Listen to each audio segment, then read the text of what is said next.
नमस्कार। आप सभी का इस डिजिटल प्लेटफॉर्म पर हार्दिक स्वागत एवं अभिनंदन है। आज हम रासायनिक अभिक्रिया एवं समीकरण का पार्ट नंबर 2 पढ़ रहे हैं। पार्ट नंबर फर्स्ट है जो हमने अपलोड कर दिया है। आज हम पार्ट सेकंड की बात करते हैं, जिसमें हमने रासायनिक अभिक्रिया की परिभाषा, रासायनिक समीकरण की परिभाषा के बारे में हम अध्ययन कर चुके हैं। रासायनिक समीकरण के 4 पॉइंटों के बारे में हमने अध्ययन कर लिया है। कल तक हमने बात की थी कि किस प्रकार हम लोग रासायनिक समीकरण को संतुलित करते हैं, तो उसके बारे में हम आगे पढ़ते हैं। यहाँ तक हमने रासायनिक समीकरण के बारे में पढ़ लिया था। रासायनिक समीकरण को किस प्रकार लिखते हैं वो भी बात मैंने आपको बता दी थी, और फिर एक बार मैं और बता देता हूँ रासायनिक समीकरण को हम किस प्रकार लिखते हैं। जैसे एक नॉर्मल सी अपनी समीकरण ले लेते हैं। जैसे हमने ये समीकरण ले ली C+O2, सारे जानते हैं वैसे C+O2 क्या होता है। C+O2 carbon plus oxygen, carbon dioxide होता है। C का मतलब कार्बन हो गया, O2 का मतलब ऑक्सीजन हो गया, और CO2 का मतलब हो गया कार्बन डाइऑक्साइड। तो सबसे पहले मेन बात यह है कि ये C+O2 जो तीर के बाईं तरफ जो पदार्थ होते हैं उनको बोलते हैं अभिकारक या क्रियाकारक बोलते हैं, और जो आपके दाईं तरफ जो पदार्थ होते हैं उनको बोलते हैं उत्पाद या क्रियाफल बोलते हैं। कल तक हमने रासायनिक समीकरण के 4 पॉइंट पढ़े थे। चौथा पॉइंट था अपना कि रासायनिक समीकरण को अनुमान विधि या हिट एंड ट्रायल विधि से संतुलित करते हैं। तो आपको ये तो पता होना चाहिए ना, हिट एंड ट्रायल विधि होता है क्या है। अनुमान विधि लगाना है। अनुमान आपको कोई भी अनुमान लगा सकता है। 1 + 1 कितना होता है, 2 होता है। आपको इसमें गुणा करना है। किस प्रकार करना है, 1-2 उदाहरण पहले कर लेते हैं। किस प्रकार रासायनिक समीकरण संतुलित होती है आप आराम से सीख जाओगे, इसमें कोई दिक्कत नहीं है। आपको सिर्फ अभिकारक और उत्पाद के अणुओं की संख्या दोनों तरफ समान करनी है, और समान किस प्रकार होगी वो इसके बारे में हम लोग देख लेते हैं। ये देखो, जैसे उदाहरण हमने ले लिया, एकदम नॉर्मल से उदाहरण ले लेते हैं। पहला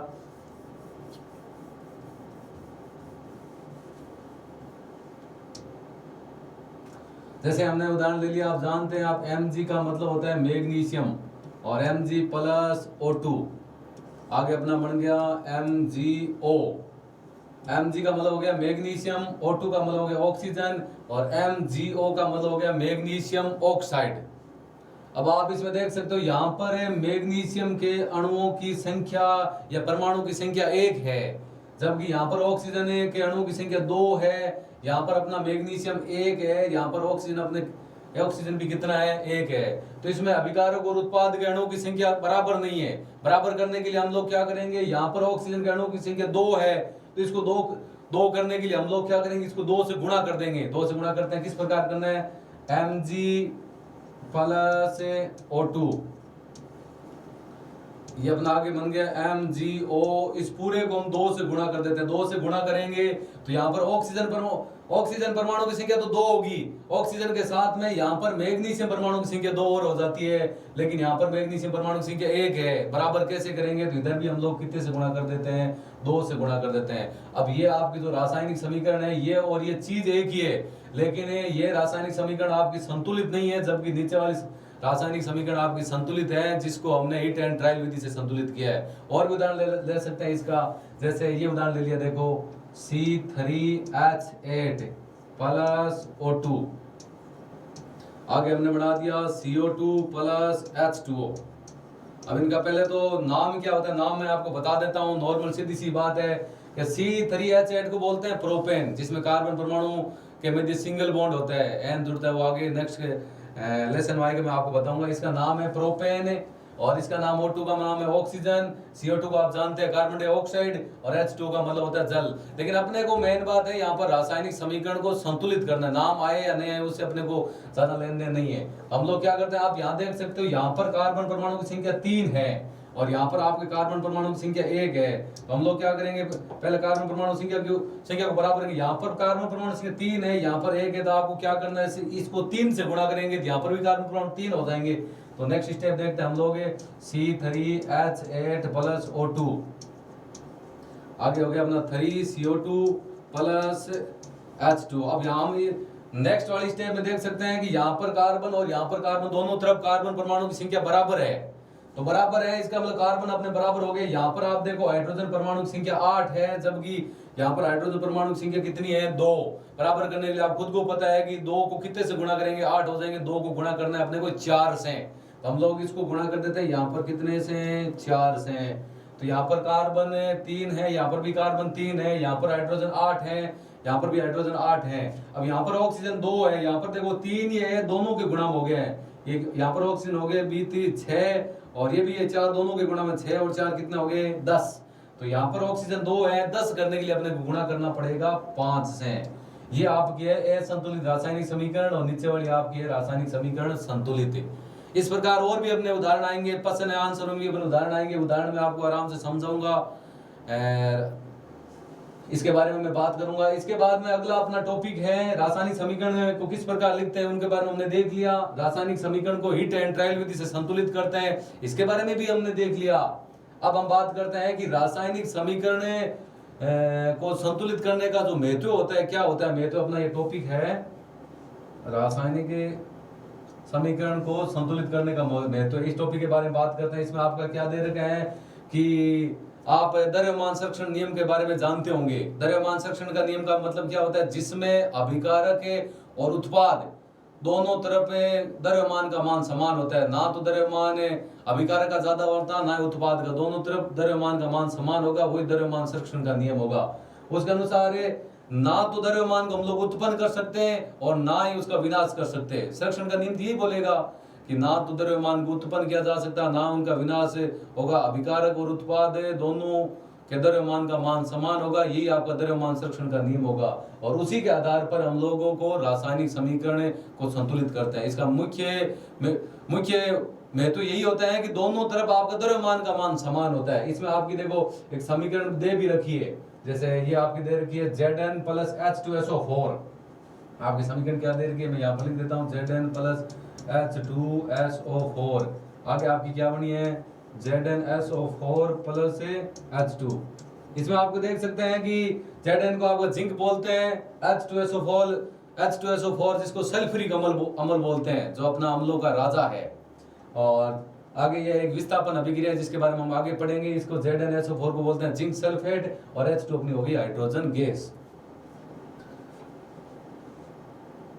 इसमें इसका उदाहरण दे रखा है। इसमें आप देख सकते हो दोनों तरफ परमाणुओं की संख्या समान है। मैंने आपको बताया है कि रासायनिक समीकरण में अभिक्रिया होने से पहले और अभिक्रिया होने के बाद में दोनों तरफ यदि परमाणुओं की संख्या समान है तो द्रव्यमान का मान अपना समान होगा, यही अपना द्रव्यमान संरक्षण का नियम है। अगला टॉपिक अपना क्या है, उसके बारे में हम लोग अध्ययन करते हैं।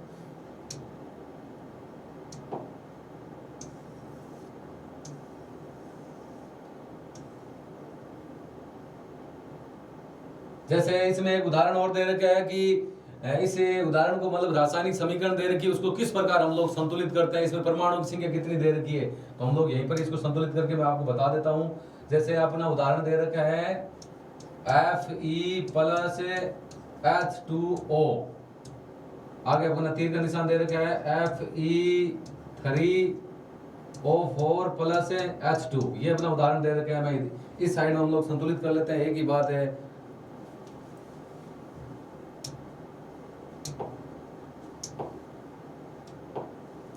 अपना उदाहरण क्या दे रखा है, अपना उदाहरण दे रखा है अपना Fe प्लस H2O, और आगे बढ़ा रखे अपना उत्पाद Fe3O4 प्लस H2। ये आपकी रासायनिक समीकरण दे रखी है। आपको Fe का मतलब आपको पता है आयरन बोलते हैं, H2 अपना जल हो गया, ये आयरन ऑक्साइड हो गया, और H2 का मतलब हाइड्रोजन हो गया। इस रासायनिक समीकरण को आप आराम से देख सकते हो। इसको किस प्रकार संतुलित करते हैं, आप खुद को पता है कि यहाँ पर अपने आयरन Fe परमाणु की संख्या 1 है, जबकि यहाँ पर Fe परमाणु की संख्या 3 दे रखी है। तो 3 किस प्रकार करेंगे, 3 से गुणा करना है अपने को, नॉर्मल सीधी सी बात है। तो अगली स्टेप हम क्या लिखेंगे, Fe प्लस H2O। नहीं, अगला हो गया अपना Fe3O4 प्लस H2। यहाँ पर Fe के परमाणु की संख्या 3 है, तो इसको भी हम लोग कितने से गुणा कर देते हैं, 3 से। आयरन परमाणु की संख्या होगी अपनी बराबर। यहाँ पर आप देखो, यहाँ पर हाइड्रोजन परमाणु की संख्या 2 है, इधर भी अपनी हाइड्रोजन परमाणु की संख्या 2 है, वो बराबर है। यहाँ पर ऑक्सीजन है अपना 1, और यहाँ पर ऑक्सीजन है अपना 4। अब 4 ऑक्सीजन करने के लिए आपको खुद को पता है यहाँ तो 4 लिख नहीं सकते, हम लोग इसको कितने से गुणा कर देंगे 4 से। 4 से गुणा करते यहाँ पर हाइड्रोजन हो गए 8।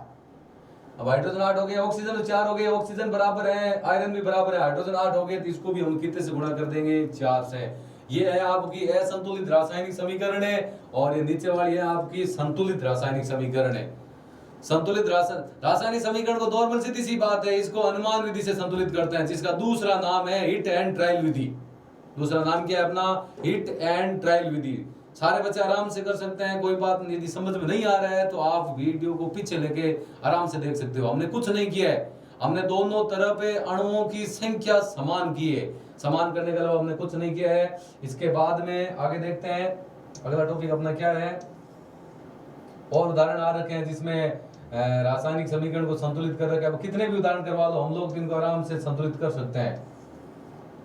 कल हमने रासायनिक समीकरण के मतलब 4 पॉइंट मैंने आपको बताए थे। पहला बता दिया था कि ये वाला पहला अभिकारक लिखेंगे, तीर का निशान लगाएंगे, बाद में उत्पाद लिखेंगे, पॉइंट नंबर 1 हो गया था। 2 नंबर पॉइंट था अपना अभिकारक और उत्पाद के अणुओं की संख्या के मध्य परमाणु संख्या 1 से अधिक होती है तो बीच में किसका निशान लगाते हैं? धन का निशान लगाते हैं। उसके बाद अगला पॉइंट हमने बता दिया दोनों तरफ परमाणु की संख्या समान है तो अपना द्रव्यमान की संख्या भी समान होगी। और 4 नंबर पॉइंट था अपना रासायनिक समीकरण को अनुमान विधि से संतुलित करते हैं, जिसका दूसरा नाम है हिट एंड ट्रायल विधि। इसके बाद में आगे और भी पॉइंट है, मैं 3-4 पॉइंट और दिखा देता हूं, आप उनको भी उनके साथ सम्मिलित कर सकते हैं कल वालों के साथ में।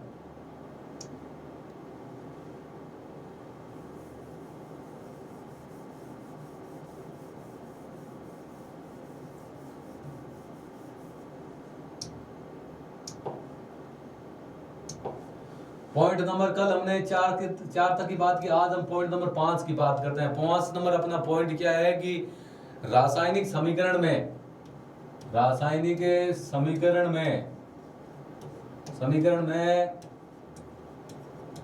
पदार्थ की भौतिक अवस्था प्रदर्शित करने के लिए ठोस के लिए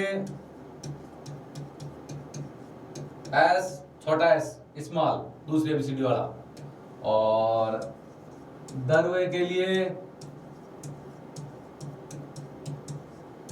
एल, व गैस के लिए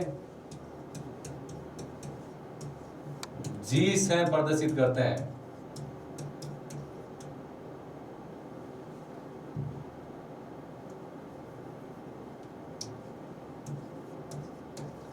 जी से प्रदर्शित करते हैं। इसका पॉइंट नंबर 5 है रासायनिक समीकरण लिखने के चरण का। इसका उदाहरण भी आपको मैं आराम से समझा सकता हूं। जैसे नॉर्मल कौन सा भी उदाहरण ले लो, जैसे इसमें एक उदाहरण दे रखे है, आप ये ध्यान से देखो, खुद ले लेते हैं उदाहरण। जैसे मैंने मान लो ये उदाहरण ले लिया C+O2, एकदम सरल सा उदाहरण CO2।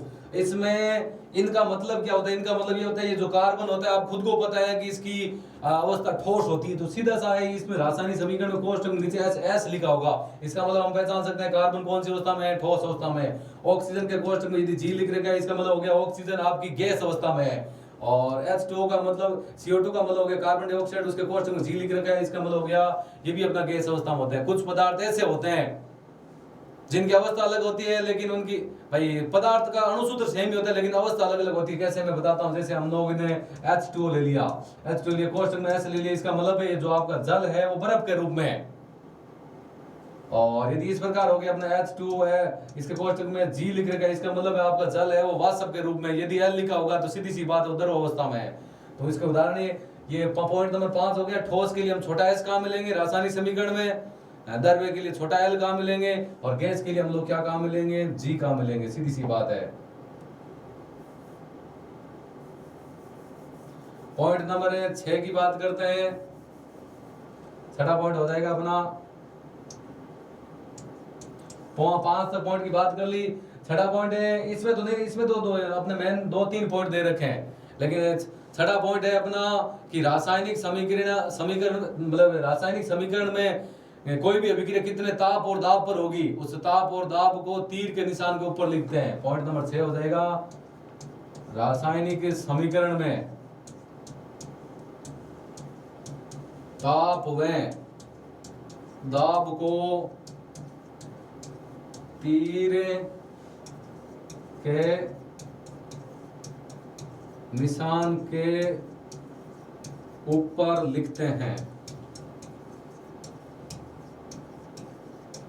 जैसे ये आपके इसमें एक उदाहरण दे रखा है, देखो CO2 CO प्लस H2O, इसमें दे रखा है आपका उदाहरण है CO प्लस H2।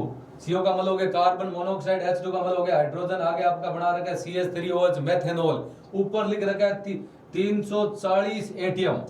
इस 340 एटीएम का मतलब दे रखा है आपका, ये दाब दे रखा है, दाब का मात्रक अपना एटीएम में दे रखा है, तो 340 को तीर के निशान के ऊपर लिख रखा है। तो इसमें आपको यही बात ध्यान रखना है कि पॉइंट नंबर आपका 6 है कि रासायनिक समीकरण में काम आने वाला चाहे ताप होगा, मतलब जैसे 300 केल्विन ताप होगा, कितना भी ताप होगा, ताप और दाब को तीर के निशान के ऊपर लिखा जाता है। पॉइंट नंबर आपका 6 क्या हो गया, ताप और दाब को कहां पर लिखते हैं, तीर के निशान के ऊपर लिखते हैं। पॉइंट नंबर हम लोग 7 की बात करते हैं अपना। 7वां पॉइंट क्या हो जाएगा, इसमें भी आपकी अभिक्रिया 2 प्रकार की होती है। अब रासायनिक समीकरण में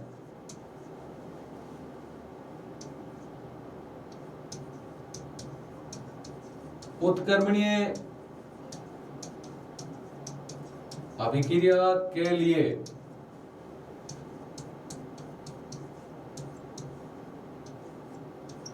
ये वाला तीर का निशान काम आएगा, वह अनुत्क्रमणीय अभिक्रिया के लिए ये वाला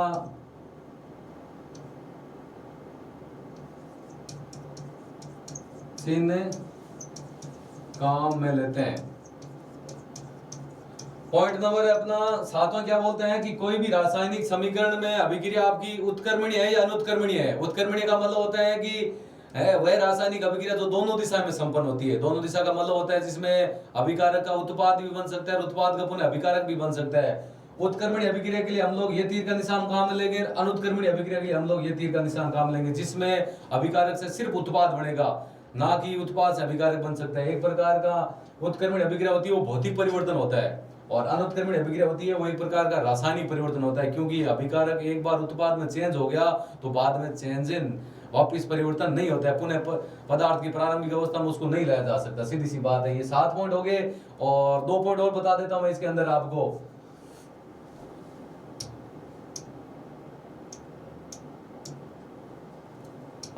अगला पॉइंट अपना हो गया 8वां पॉइंट की यदि बात करते हैं, जिसमें 8वां पॉइंट क्या बनेगा, 8वां पॉइंट हम ये बना सकते हैं कि रासायनिक समीकरण में यदि उत्पाद के साथ में, रासायनिक समीकरण में यदि उत्पाद के साथ उष्मा धन चिन्ह के साथ में है ना, तो वो अभिक्रिया आपकी सीधी सी बात है उष्मा सेपी है। और यदि उत्पाद के साथ में उष्मा ऋण चिन्ह के साथ में है तो अभिक्रिया आपकी उष्मा शोषी है। उष्मा सेपी का मतलब होता है जिसके अंदर वह रासायनिक अभिक्रिया जिसके अंदर उष्मा का उत्सर्जन होता है। उष्मा शोषी का मतलब क्या होता है, जिसमें उष्मा ग्रहण की जाती है या हम लोग उसका अवशोषण करते हैं। पॉइंट नंबर 8 होगा, रासायनिक समीकरण में उत्पाद के साथ उष्मा धन चिन्ह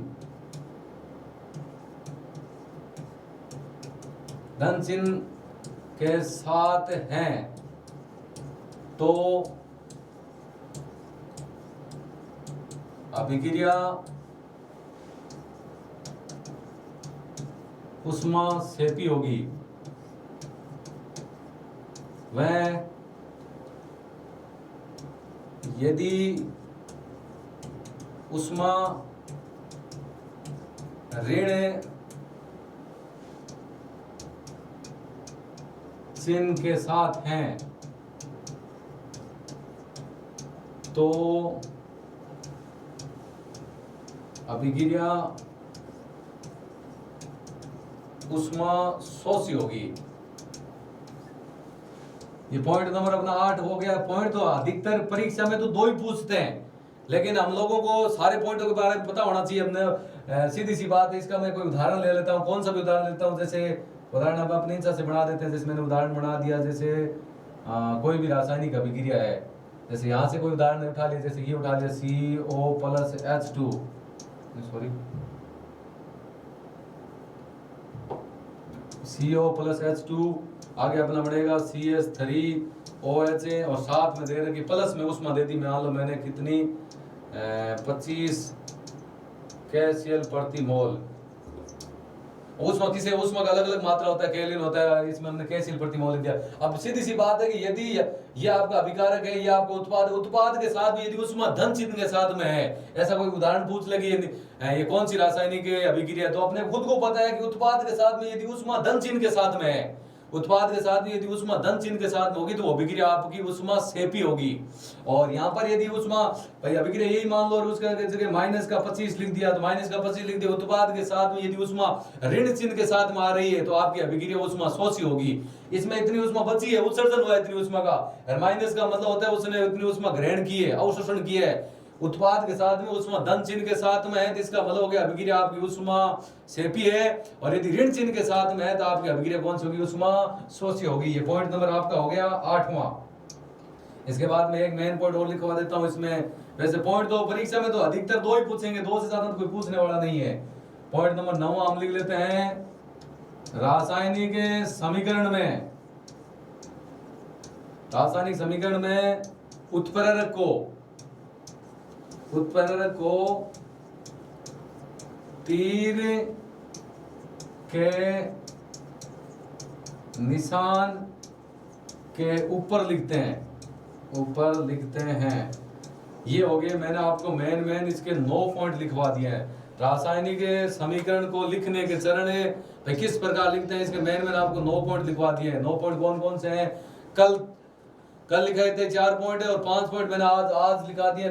लास्ट वाला जो 9वां पॉइंट है उसमें हमने ये लिखा है कि रासायनिक समीकरण में उत्प्रेरक को तीर के निशान के ऊपर लिखा है। अब उत्प्रेरक क्या होता है, उत्प्रेरक वह पदार्थ होते हैं जो रासायनिक अभिक्रिया के वेग को या तो बढ़ाता है या अपना क्या करता है, घटाता है। लेकिन स्वयं उत्प्रेरक में कभी परिवर्तन नहीं होता, स्वयं अपरिवर्तित होता है, इसमें कोई बदलाव नहीं होता है। अब मैंने आपको रासायनिक समीकरण लिखने के 9 पॉइंट बताए हैं। अब चरण तो अधिकतर एक पूछेंगे, अब मैंने अभी पीछे भी बता दिया आपको। जैसे ये अपना 4 पॉइंट मैंने कल आपको बताया था। पहला पॉइंट था कि सबसे पहले अभिकारक लिखते हैं, तीर का निशान लगाते हैं, बाद में उत्पाद लिखते हैं। पॉइंट नंबर 2 बताया था, अभिकारक और उत्पाद के अणुओं की संख्या 1 से अधिक है तो धन चिन्ह लगाते हैं। 3 नंबर पॉइंट बताया था, तीसरा पॉइंट मैंने बताया था कि दोनों तरफ यदि अभिकारक और उत्पाद के अणुओं की संख्या समान होती है, समान होने का मतलब द्रव्यमान का मान समान होगा। चौथा सबसे मेन पॉइंट है, चौथा पॉइंट क्या था कि रासायनिक समीकरण को अनुमान विधि, जिसका दूसरा नाम है हिट एंड ट्रायल विधि से संतुलित करते हैं।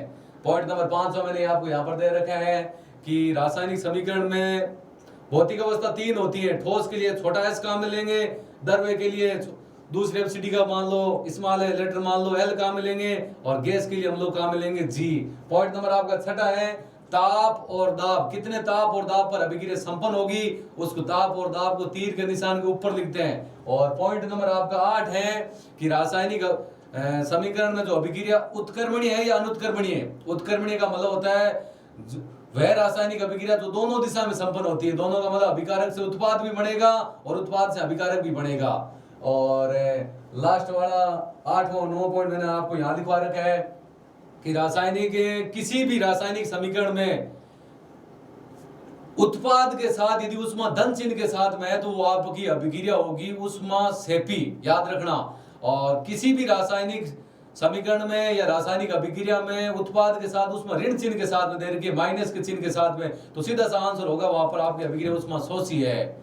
और 9वां पॉइंट है आपका रासायनिक समीकरण में जो उत्प्रेरक होते हैं, जो अभिक्रिया का वेग और वेग को बढ़ाता है घटाता है, उसको तीर के निशान के ऊपर काम लेता है। ये आपके रासायनिक समीकरण लिखने के चरण हो गए। रासायनिक समीकरण को किस प्रकार संतुलित करते हैं, कोई भी उदाहरण आ जाएगा हम लोग कर देंगे। आपको दोनों तरफ अनुमान विधि से अणुओं की संख्या को घटा बढ़ा कर बराबर करना है। बहन सीधी सी बात यही है। आगे आप इसमें देख लो, अगला अपना पॉइंट क्या है, अपना सब सही से लेसन का सबसे मेन पॉइंट यही है कि रासायनिक अभिक्रियाओं के प्रकार। अब रासायनिक अभिक्रिया अलग अलग प्रकार की होती है। संयोजन का दूसरा नाम होता है सहयुग्मन, योगशील, योगात्मक, 4 नाम दे रखे हैं। इसके अंदर आपका नाम दे रखा है संयोजन अभिक्रिया। संयोजन का प्रकार में अलग अलग आएगी, संयोजन आएगी, वियोजन आएगी, विस्थापन आएगी, द्विविस्थापन आएगी, उष्मा सेपी आएगी, उष्मा शोषी आएगी, रेडॉक्स आएगी, उपचयन आएगी, अपचयन आएगी। बहुत प्रकार की रासायनिक अभिक्रियाओं के प्रकार है। पहला प्रकार जिसका नाम है संयोजन अभिक्रिया। संयोजन के बारे में तो पहली क्लास का बच्चा ही बता देगा। संयोजन का मतलब खुद को पता है, ऐसे जुड़ना। संयोजन अभिक्रिया का मतलब क्या होता है? जुड़ना, जिसका दूसरा नाम है सहयुग्मन अभिक्रिया, जिसको योगशील भी बोलते हैं, योगात्मक अभिक्रिया भी बोलते हैं। सबसे अपना पहला टॉपिक हो जाएगा संयोजन अभिक्रिया। रासायनिक अभिक्रियाओं के प्रकार में अपनी 1 नंबर हो जाएगी संयोजन अभिक्रिया। यहाँ पर आपका टॉपिक दे रखा है, आप बुक से सीधा सा लिख सकते हैं, पहले मेन हेडिंग डाल के। यहाँ पर आपके दे रखे हैं कि रासायनिक अभिक्रियाओं के प्रकार, ऊपर हेडिंग भी डाल सकते हैं, हम डाल सकते हैं, उसमें कोई बड़ी बात नहीं है। यहाँ पर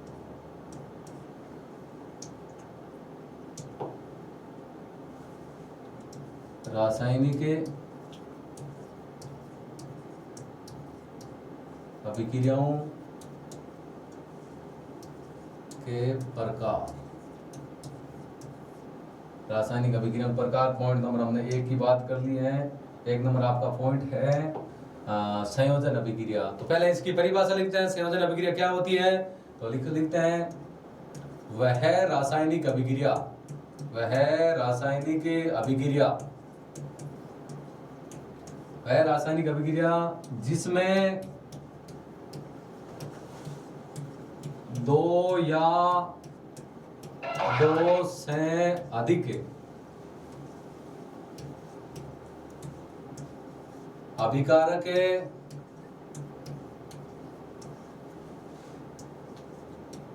आपस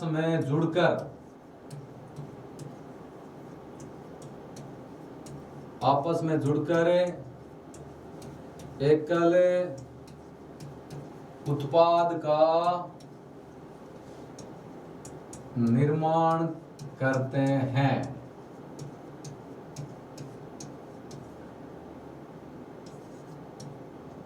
वह संयोजन अभिक्रिया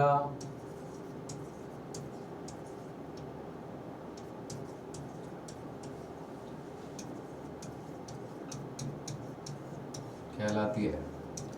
ये लो, हमने संयोजन अभिक्रिया की परिभाषा लिख दी। वह रासायनिक अभिक्रिया, संयोजन का मतलब सीधी सी बात है, जुड़ना है। आपको इतनी बात ध्यान रखनी है, इसके अंदर आपके 2 अभिकारक या 2 आपस में क्रियाकारक आपस में जुड़ेंगे, एक ही उत्पाद बनाएंगे। तो वह रासायनिक अभिक्रिया जिसमें 2 या 2 से अधिक अभिकारक आपस में जुड़कर एकल उत्पाद का निर्माण करते हैं, उस अभिक्रिया का नाम है अपना संयोजन अभिक्रिया। इसमें आपका उदाहरण जो बुक में दे रखा है, उसी उदाहरण के बारे में हम लोग बात करेंगे। उदाहरण आपका एग्जाम्पल क्या दे रखे हैं, उस एग्जाम्पल के बारे में देखो। यहाँ पर दे रखे हैं आपका CaO, जैसा दे रखा है वैसे लिखेंगे CaO, कोष्टक में S लिख रखा है। इसका CaO का नाम हो जाएगा कैल्शियम ऑक्साइड। CaO प्लस आगे दे रखे अपना H2O, तो जिसके कोष्टक में दे रखे आपका L दे रखे। ये आपका एक संयोजन अभिक्रिया का उदाहरण है। और भी उदाहरण मैं आपको बहुत सारे उदाहरण बताऊंगा इसके अंदर।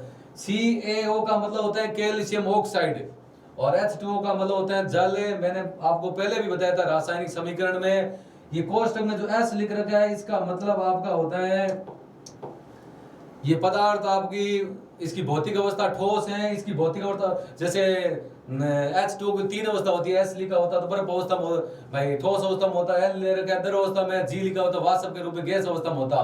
तो इसकी आपकी भौतिक अवस्था को प्रदर्शित करता है CaO plus H2O, calcium oxide plus H2O। आगे आपका बढ़ेगा कैल्शियम हाइड्रोक्साइड है CaOH2। आप इसमें दोनों तरफ देख सकते हैं अणुओं की संख्या समान है, समानित आप संतुलित करके समान कर दो, वो अपने को करना आता है अनुमान विधि, जिसका दूसरा नाम है hit and trial Vidhi. CaO इसका नाम हो गया कैल्शियम ऑक्साइड,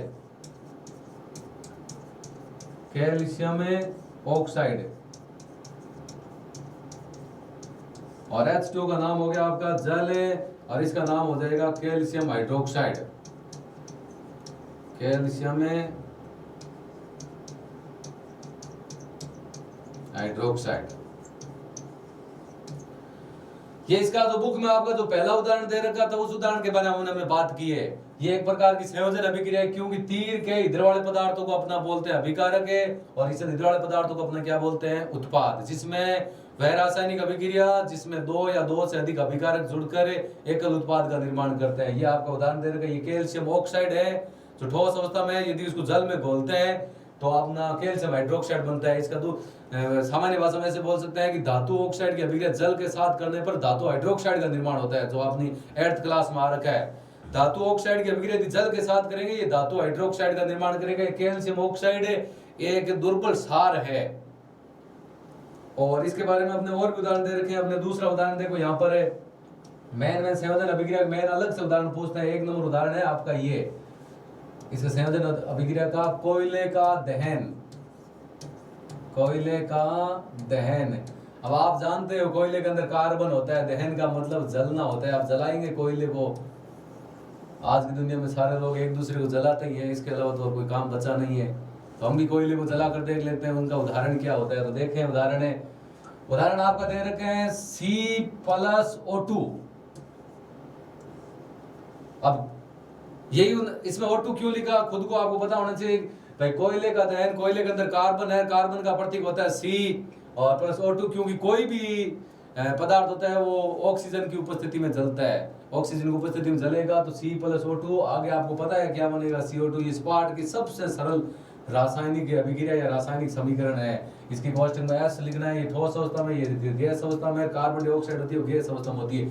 यदि आपको 1 नंबर का उदाहरण पूछे कोयले के दहन की समीकरण लिखो तो आपको यही लिखना है। आपको इसको हिंदी भाषा में लिख सकते हैं carbon plus oxygen carbon dioxide, या सीधा सा लिख दो C+O2 CO2। ये आपके कोयले के दहन की समीकरण है। और ये उदाहरण किसका है, संयोजन अभिक्रिया का है। और भी ऐसे उदाहरण हो सकते हैं S+O2 SO2, Mg+O2 MgO, Cu+O2 CuO।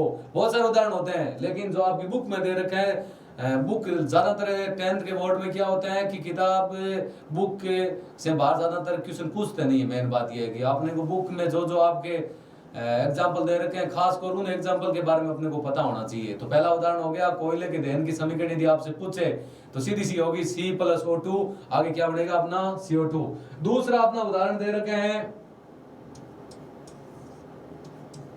H2, जो आपकी गैस अवस्था में दे रखे। H2 का मतलब हो गया हाइड्रोजन गैस है, तथा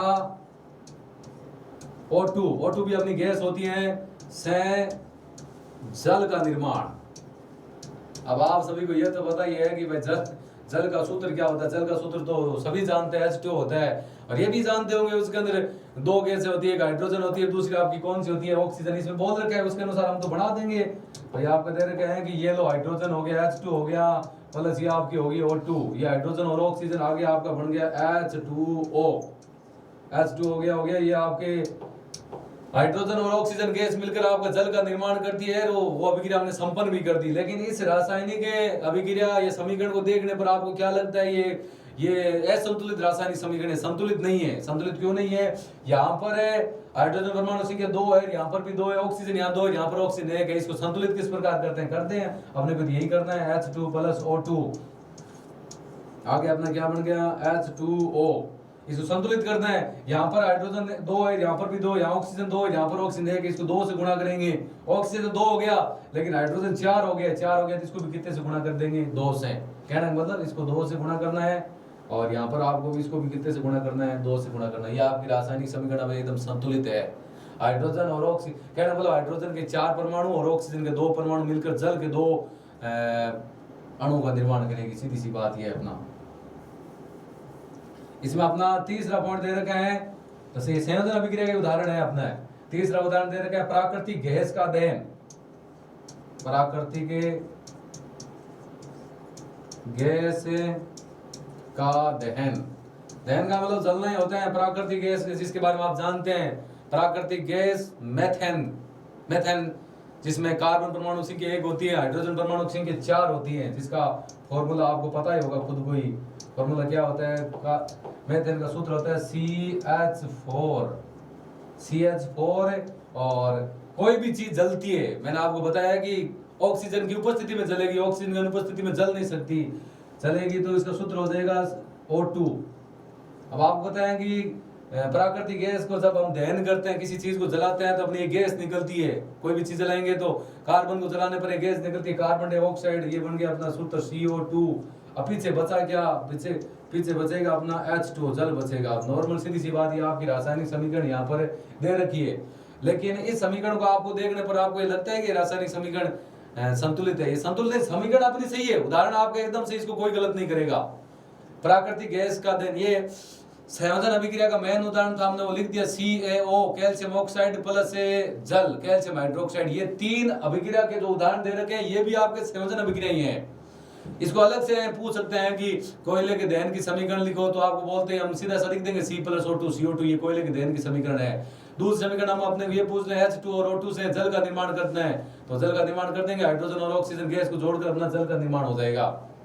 और प्राकृतिक गैस का दहन की बात करते हैं, प्राकृतिक गैस का सूत्र हो गया CH4 और उसकी अभिक्रिया जलती ऑक्सीजन की उपस्थिति में जलेगी कार्बन डाइऑक्साइड और जल बनेगा। इस रासायनिक समीकरण को यदि हम लोग संतुलित करना चाहे, संतुलित कर देंगे। यहाँ पर कार्बन परमाणु संख्या 1 है, यहाँ पर भी अपना कितना है 1 है, यहाँ हाइड्रोजन 4 है, यहाँ हाइड्रोजन 2 है। संतुलित करने के लिए हम लोग क्या करते हैं, संतुलित कर देते हैं। ये हाइड्रोजन बराबर करना है, इसको भी कितने से गुणा कर दिया, 2 से गुणा करने पर हाइड्रोजन आपके 4 हो गए, कार्बन आपका 1 पड़ा है, ऑक्सीजन यहाँ पर 2 है, यहाँ पर ऑक्सीजन 2 और इसको 2 से गुणा करने पर 4 हो गए, तो इसको 2 से गुणा कर दो। ये आपका उदाहरण हो गया। ये लो, मैंने आपको बात क्या बतानी है कि 3 उदाहरण थे। यदि आपसे पूछे कोयले के दहन की समीकरण क्या है, 1 नंबर ये लो C+O2 CO2। इसमें आप यदि लिखना चाहें तो लिख सकते हैं, यहाँ पर S हो गया, ये आपका G हो गया, ये आपका G हो गया। ये किसी पदार्थ की भौतिक अवस्था को प्रदर्शित करता है। दूसरा, यदि आपसे पूछे हाइड्रोजन और ऑक्सीजन से जल का निर्माण कर दो, तो कर देंगे H2+O2, ये आपका हो गया जल। जल को तरल अवस्था में होता है L, ये यहाँ पर G हो गई, ये आपका G हो गया। अब इसको यदि संतुलित करना चाहते हो तो संतुलित हम बाद में कर सकते हैं। इसको संतुलित किस प्रकार करते हैं वो आपको पता है। यहाँ पर इसको हम लोग 2 से गुणा कर दिया, यहाँ पर इसको 2 से गुणा कर दिया, आपकी संतुलित रासायनिक समीकरण है। संतुलित नहीं लिखेंगे तो भी कोई बात नहीं है। और तीसरा आपका है प्राकृतिक गैस का दहन समीकरण हो जाएगी CH4+O2, अपना क्या हो जाएगा CO2+H2। भाई आप सोचोगे CO2 क्यों बने, क्योंकि किसी पदार्थ को या कार्बनिक पदार्थ को जलाने पर कार्बन डाइऑक्साइड गैस निकलती है। तो ये था अपना टॉपिक है संयोजन अभिक्रिया। इसमें और इसके यदि कोई उदाहरण दे रखे हैं तो भी मैं आपको बता देता हूँ। पहले देख लेता हूँ उदाहरण है या नहीं है। मेन बात